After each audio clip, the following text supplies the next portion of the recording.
5번째 주일에 품위 있고 질서 있게 사는 우리 산산의 가족들이 되길 주의 이름으로 축복합니다. 따라합시다. 품위 있고 질서 있게 살자. 품위 있고 질서 있게 살자. 아멘이지요. 이 사순절 기간 동안에 예수님의 십자가의 흔적을 보면 얼마나 귀하고 또 소중한 절기인가를 알 수가 있습니다. 근데 예수님이 고난의 발걸음을 가시면서 이제 십자가를 지실 날이 예루살렘에 입성하실 날이 예수님은 다 알고 계세요.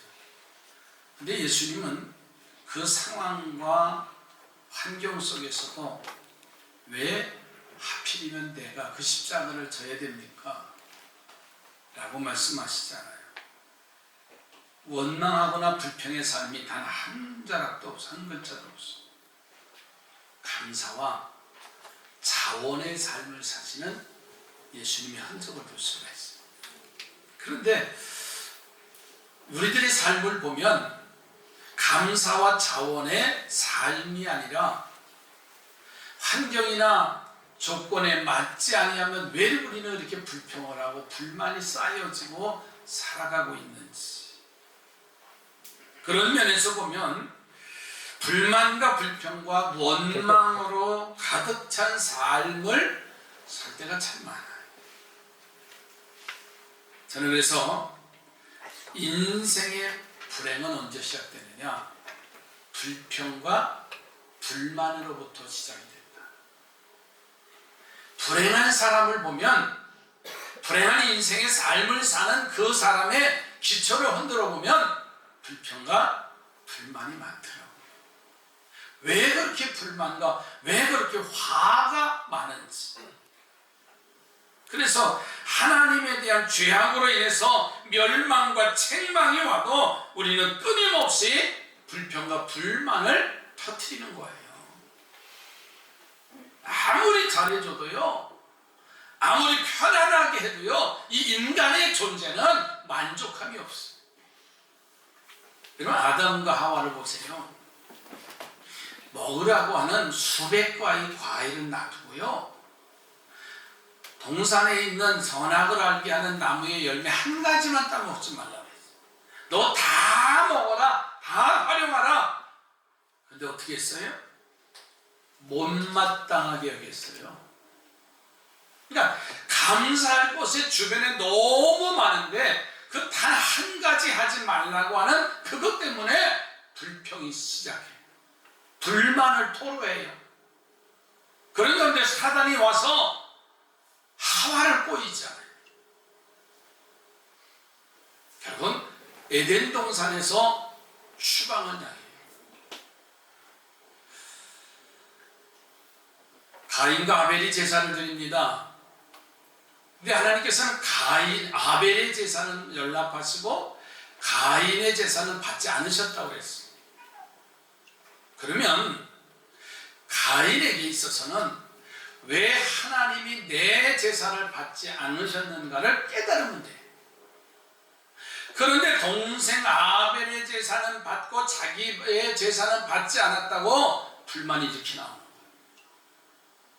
그러다 보니까는 그 불만이 쌓이다 보니까는 그 옆에 있는 아벨을 죽이는 데까지 이르러요. 살인자가 되버리잖아요. 최초의 살인자가 돼. 이런 불행이 어디 있어? 그래서 우리는 십자가를 향해서 걸어가시는 예수 그리스도를 바라보면서 새삼 자족의 삶을 살아야 되겠다는 것을 오늘 사순절 기간을 통해서 깨닫기를 주의 이름으로 부탁을 드립니다. 그래서 오늘 말씀의 제목을 나는 어떠한 형편에 있든지, 나는 어떠한 상황에 처하든지, 첫째로는 자족을 배워서 만족한 삶을 만들어 가시기를 주의 이름으로 부탁을 드립니다. 여러분, 오늘 본문을 한번 가서 보세요. 11절 12절에 보면 바울이 이렇게 고백을 하죠. 내가 궁핍함으로 말하는 것이 아니니라. 어떠한 형편에든지 나는 자족하기를 배웠노니 나는 비천에 처할 줄도 알고 풍부에 처할 줄도 알아 모든 일 곧 배부름과 배고픔과 풍부와 궁핍에도 처할 줄 아는 일체의 비결을 배웠노라. 아멘. 바울이요, 자족의 비결을 배웠다 이렇게 표현했어요. 자족의 비결을 배웠다. 인생이 어디 만족할 만한 일들이 어디 있어요? 여러분, 뭐 삶의 만족은요 없습니다. 어제 저녁에 대접을 참 잘 받고요, 배가 부르도록 맛있게 먹어도요, 아침이 되면은요 뭐라 그래요? 배고프다고 해요. 좋은 옷을 입고도요 그 기쁨이 있지만은요, 시간이 지나가면 만족함이 떨어지는 게 우리 인생이에요. 언제나 부족하고 언제나 목마른 게 인생입니다. 그러다 보니까 불평과 불만들이 쌓이기 시작해요. 그래서 바울은요, 그런 부족함 속에서 자족하는 것을 배워서 익혔다. 몸에 뱄다는 말이에요. 다시 말해서 부족하지만 만족하기를 위해서 배우고 노력했다. 자족이라고 하는 말은요, 부족하지만 그 일을 통해서 만족함을 위해서는 내가 배웠다, 내가 노력했다는 거예요. 여러분, 참새 새끼를 카나리아를 키우는 새장에 넣어서 키웠더니 이 참새 새끼가 자기 엄마가 카나리아인 줄 알고 카나리아가 우는 대로 짖는 대로 이 참새 새끼가 카나리아 흉내를 내더래. 하물며 하나님의 자녀인 우리들, 믿음의 삶을 살아간다고 하는 하나님의 권속들, 오늘 우리의 삶은 어떻습니까? 정말 당연히 노력하면 우리의 삶을 정반대로 바꿀 수 있나요? 불만족의 삶을 살아가면서도요, 이만하면 축복이지 하고 살아가는 성도들이 되기를 주의 이름으로 축복합니다. 요셉을 보세요. 형들의 미움을 받습니다. 그래서 죽을 고비를 넘기고요, 애굽에 종으로 팔려가요. 보디발의 집에 가서 종살이 합니다. 그러나 요셉은요, 자족하는 걸 알았어. 어렸을 때부터 그가 꿈을 알았지만은 자족한 것을 알았어요. 그래서 종으로 살지만은, 노예로 살지만은 거기에 불평하지 않았습니다. 맡겨진 일에 최선을 다해서 감사해서 종으로 사는 가운데 보디발의 집에 살림을 맡는 집사가 돼요. 보디발의 아내가 유혹을 합니다. 겉옷을 벗어놓고도 도망 나올 정도에. 그러나 그가 감옥에 갔어요. 자족하면, 만족한 삶을 살아가면, 그가 감옥에 갇혔는데 일반 죄수들이 갇히는 감옥이 아니라 궁궐의 죄수들, 고관직 내작들이 죄를 지며 와서 형벌을 받는 그 감옥에 갇혀지잖아요. 술 맡은 관원장, 똥 맡은 관원장의 꿈을 해몽해주고, 나중에는요, 애굽의 국무총리가 되는 축복의 역사. 아니, 국무총리뿐만 아니라 자기의 꿈대로 그의 형제들이 와서 그의 부모들이 요셉에게 절하는 그런 놀라운 축복의 역사를 볼 수가 있어요. 여러분, 자족의 삶을 살면 하나님의 은혜가 임합니다. 바울과 실라가 복음을 전하다가 빌립보 감옥에 갇혀요. 전도하다가.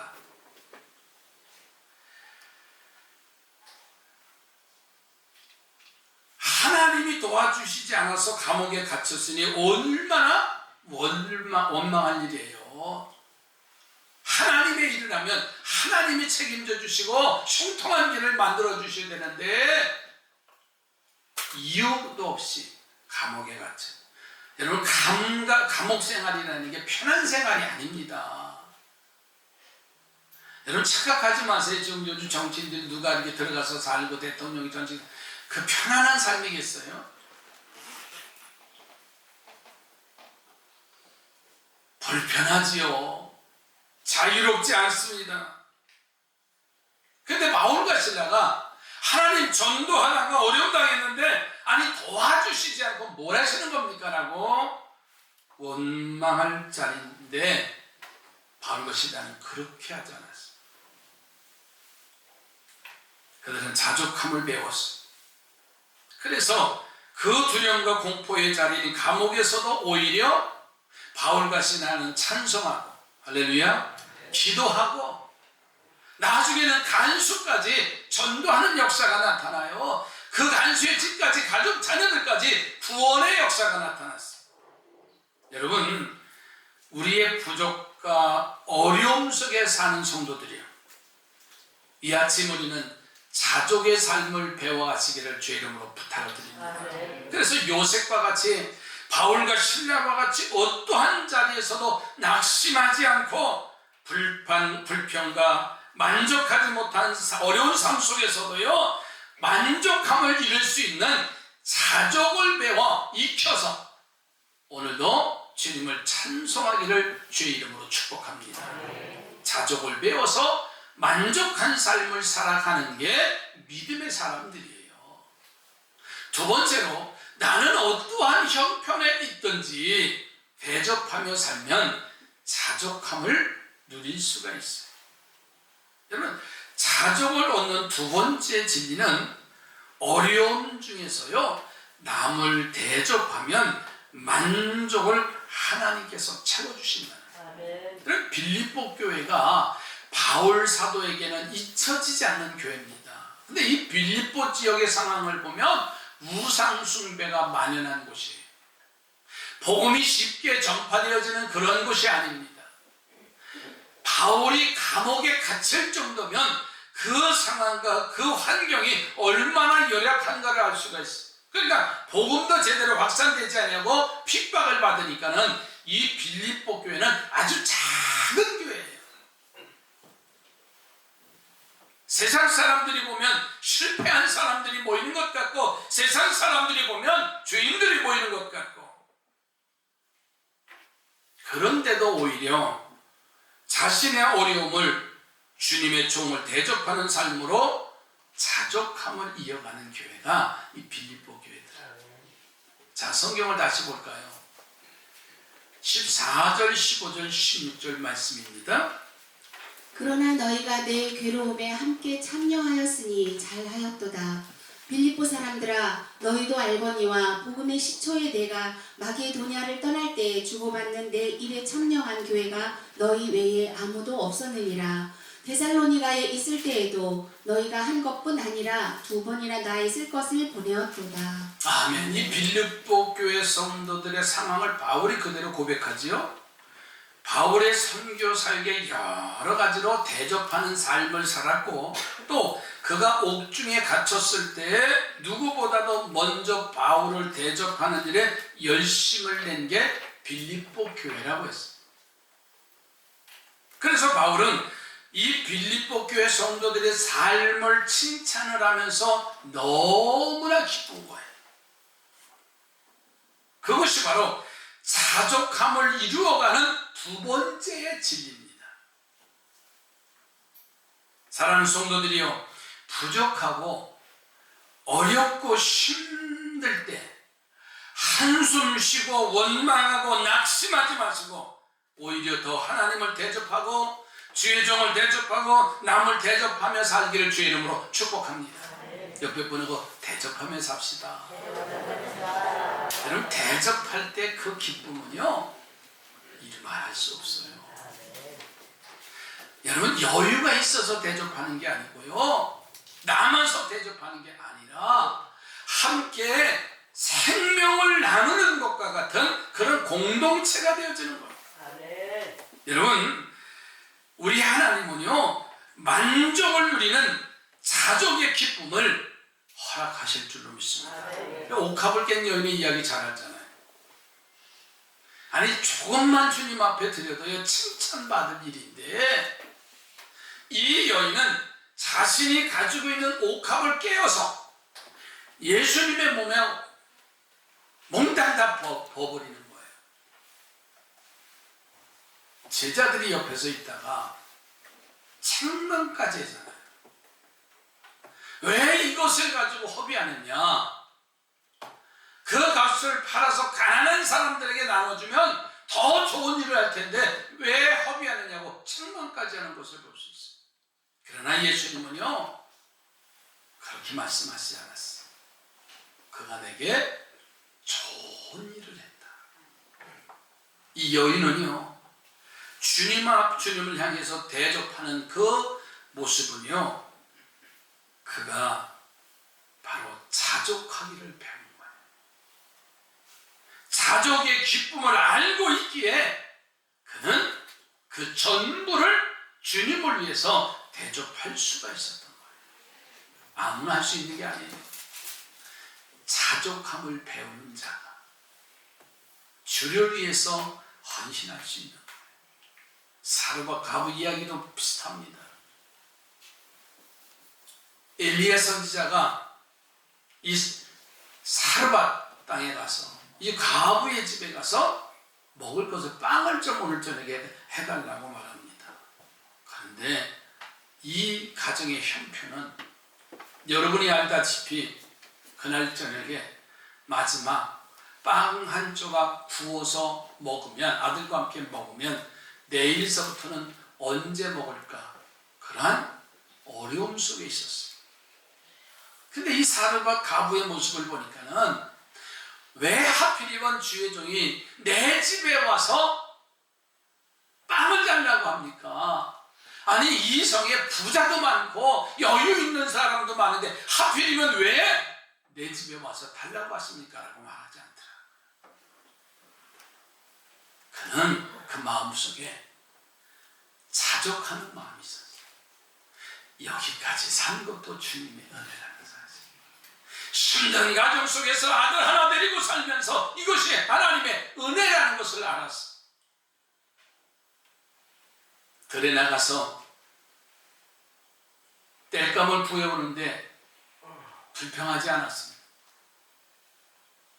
아마 그 걸음이 되게 가벼웠을 것 같아요. 주와 같이 길 가는 게 즐거운 일이 아닌가 하면서 감사하면서 일을 해도요, 얼마나 감사했습니까? 마지막 남은 그릇에 눌러붙은 그 밀가루 한 움큼을 가지고요, 반죽을 하는데 입이 이만큼 나오지 않았을 것 같아요. 마지막 거라도요, 정말 최선을 다해서 내 집에 와서 달라고 요청하였으니 내가 대접할 수 있는 그런 기회를 내게 주셨으니 얼마나 감사한가 하고요, 반죽을 하는데 막 어깨춤이 막 추워졌을 것 같아요. 해봤어야 하면 하지. 그렇죠? 해봤어야지. 왜 그렇게 못해요? 기름이 반드시 필요해요, 빵을 만들 때는. 근데 기름병에 기름이 다 떨어졌다고 그랬잖아요. 아마 쏘았는데 한 방울도 안 나와. 그런데도요, 한 방울이 아니라 그냥 흘러나오지 않아도 그 기름 냄새는 후줄했을 것 같아요. 기쁜 마음으로 빵을 만드니 빵이 잘 됐을까요? 안 됐을까요? 잘 됐지요. 입이 이만큼 나와가지고요, 프라이팬에다 빵 만들어 보세요. 다 타. 그죠? 자녀들에게 가정에도요, 음식을 만들더라도 없는 것 가지고 내가 맛있게 만드는 사람도 있더라고요. 냉장고에 가득 차 있는데요, 맛없이 그냥 맨날 와서 밥 해달라고 그런다고 투정하면서 나가서 먹고 오지 왜? 그런 사람은요, 회개해야 돼요. 우리 교회는 그런 사람 없어요. 그런 사람 없어요. 바로 사르밧 가부가 그날 저녁에 먹으면 그 다음날 먹는 약속이 없어요. 아이가 배고프다고 달래도 줄 수 없는 상황임에도 불구하고, 여러분, 자족의 모습을 배우면요, 만족의 삶을 살아가 살아가는 것을 살아가구나 하는 거예요. 아멘. 어떤 일이 일어났나요? 하나님이 저 엘리야에게 빵을 구워서 대접을 하니까는 그 다음 날서부터 기적적인 사건이 나타나요. 밀가루 통에 밀가루가 떨어지지 아니하고 기름병에 기름이 마르지 아니하고 몇 년 동안? 3년 동안 그랬다. 여러분 착각하지 마세요. 대접했더니 완전히 밀가루를 몇 트럭을 갖다 놓으시고 기름병을 몇 트럭을 갖다 놓는데 그 말이 아니에요. 그때마다 먹이시고 입히시고. 아멘. 여러분 이게 행복이지요. 아멘. 우리 착각하고 있어요. 3년 동안 밀가루가 떨어지지 않고 기름병에 기름이 떨어지지 않았다 하는 말은요, 넘치는 게 아니라 그때마다 하나님이 먹여주시고 그때마다 채워주시고 이런 역사가 나타나는 거예요. 여러분 이것이 자족하는 사람들의 특권이에요. 옷가볼 깬 여인의 모습, 사랑한 여인의 모습을 한번 보세요. 엘리야가 내 자식을 대신해서 빵을 잡수시는 것을 본 그녀는 얼마나 만족했겠어요. 그랬더니 하나님은 채우심의 역사처럼, 여러분 똑같은 환경입니다. 그러나 기쁨과 감사를 이루며 살기를 원하십니까? 믿는 자랑 믿지 않는 자랑 지금 똑같은 환경이에요. 나는 어떠한 형편에 있습니까? 저들보다 낫습니까? 아니에요. 저들보다 못합니까? 아니에요. 똑같은 환경과 상황 속에서 우리가 살아가고 있어요. 하나님과 주의 종과 내 형제를 위해서 대접할 수 있는 손이 펼쳐지는 성도들이 되시기 바랍니다. 아멘. 아브라함이 이 대접의 진리를 알았잖아요. 부지 중에 천사를 대접합니다. 이런 축복의 역사가 나타난 거 보세요. 근데 그의 조카로서는요, 삼촌 아브라함보다 더 많이 가졌어도요, 대접할 줄 모르고 자꾸만 움켜쥐는 거예요. 결과는 소돔성에서 다 잃어버려요. 그의 아내는 소금 기둥이 되어져 버려요. 넘치는 기쁨, 대접의 삶으로 만족을 누리는 우리 삼산의 성도들이 되기를 주님의 이름으로 축복합니다. 우리 옆에 분하고 대접하면서 합시다. 어려울 때일수록 대접하는 거예요. 그러면 하나님이 채우심의 역사. 여러분, 바울이 세 번째로 나는 어떠한 형편에 있든지 세 번째 이렇게 말합니다. 믿음을 가지면 자족의 삶을 누릴 수 있다고 고백을 해요. 믿음을 가지면 똑같은 환경, 똑같은 상황 속에서 누가 자족함을 갖고 사느냐? 누가 그 속에 감사하며 대접하며 사느냐? 그 세 번째 죄는 믿음이에요. 자, 우리가 빌립보서 4장 13절의 말씀을 참 너무 좋아해요. 그죠? 다 함께 같이 한번 외치십시다. 시작. 내게 능력 주시는 자 안에서 내가 모든 것을 할 수 있느니라. 아멘이지요. 자, 내게 능력 주시는 자 안에서 내가 모든 것을 할 수 있다라고 하는 것은 바울의 전제 조건이 있어요. 그것은 자족함을 배워야 돼요. 그것은요, 대접할 줄 아는 믿음의 그릇이 되어졌을 때 내게 능력 주시는 자 안에서 내가 모든 것을 할 수 있다 그 말이에요. 바울이요, 넉넉한 자의 삶을 사는 게 아니잖아요. 언제나 부족한 곳 속에서 살았어요. 환난 속에서 살았어요. 그러나 하나님을 믿는 그 믿음이 있기 때문에 언제나 만족하고 전능하신 하나님의 손길이 언젠가는 역사할 것을 믿었기 때문에 오늘의 환난을 감사하고 빌립보 감옥 속에서도 찬송과 기도의 삶을 살아가면서 그렇게 살았어요. 여러분, 성경의 인물 중에서 그렇게 사는 사람들이 얼마나 많은지 몰라요. 히브리서 12장 믿음장에 가서 보면 믿음으로 노하는 뜻. 그가 하나님의 음성을 듣고서는 산꼭대기에다가 방주를 짓는 역사가 나타나요. 그게 작은 것 아니에요. 뭐 조그마한 똑딱선 배 만드는 거 아니에요. 무려 길이가 100m가 돼요. 운동장만한 배를 방주를 짓는 거예요. 세상의 사람들이 손가락질 했다고 그랬어요. 그러나 그는 하나님을 믿기에, 전능하신 하나님을 의지하기에, 말씀에 의지해서 방주를 지어요. 그 믿음으로 사는 자에게는 마지막 그의 가족만이 사는 역사가 나타나잖아요.